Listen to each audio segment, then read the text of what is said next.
इस्लाम में 2 रोटी और 2 जूड़े कपड़े देने पर मर्द को औरत पर हाकिम करार नहीं दिया गया। ये 2 रोटी और 2 जूड़े वो अपने बाप के घर ज्यादा इज्जत और मान से लेती थी। इस्लाम में मर्द को ना नफक़े के साथ साथ उसकी इज्जत और हुर्मत की भी जिम्मेदारी दी है।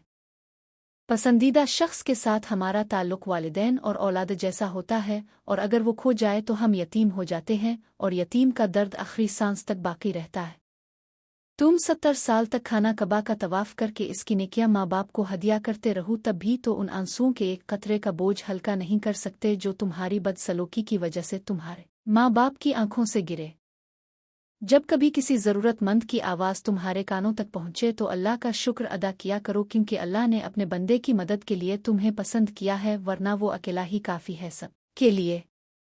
रिश्तों में कमज़ोरी की एक वजह यह भी होती है कि हम एक दूसरे को गुस्से में कही गई बातों को हमेशा याद रखते हैं, लेकिन प्यार और मोहब्बत और सुकून में की गई बातों को फ़ौरन भूल जाते हैं।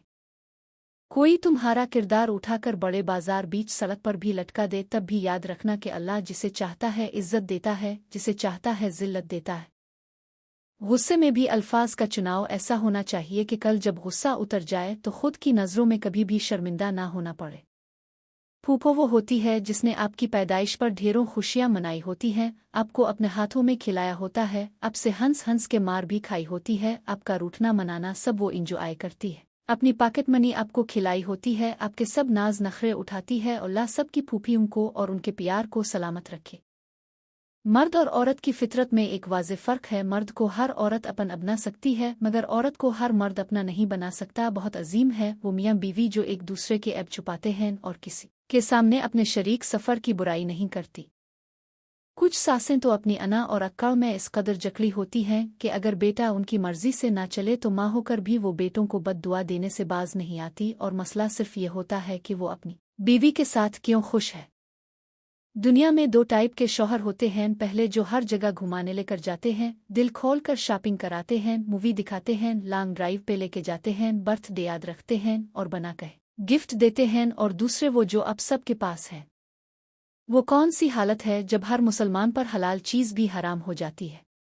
नमाज की हालत में जिस्म का वो कौन सा हिस्सा है जो हर 2 माह बाद तब्दील हो जाता है।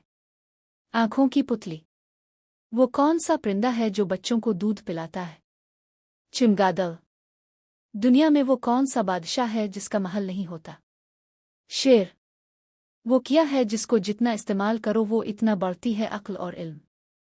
एक लड़की लिखती है, चांद रात को उम्मी कपड़े प्रेस करके रखती होती थी और कहती थी तुम लोग मेहंदी लगवा लो उम्मी, अब मैंने आपकी जगह संभाल ली है, क्योंकि मैं खुद एक माँ हूँ। अब वो बेफिक्री वाली चांद रात नहीं आती, कब इतने बड़े हो गए पता ही नहीं लगा। गधे और कुत्ते अगी नारान पर तुम बस प्लान बना के कैंसिल करते रह गए।